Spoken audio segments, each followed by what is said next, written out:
Институтот за јавно здравје изрече препораки за заштита во услови на високи температури за лицата со над 65 години.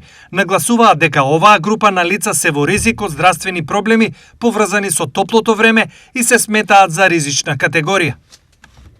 Бидејќи потешко се прилагодуваат на температурните промени, имаат поголема веројатност да имаат хронична здравствена состојба, да користат редовна терапија, што може или ги менува нормалните реакции на телото на топлина.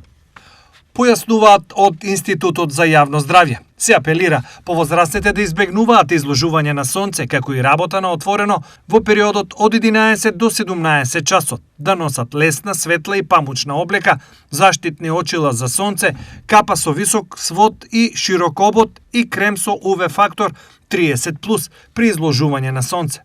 Вода да се пие повеќе од вообичаено и да не се чека додека не се почувствува жед за вода. Алкохолните пијалоци да се избегнуваат. За сите промени со здравствената состојба задолжително да се консултира избраниот матичен лекар.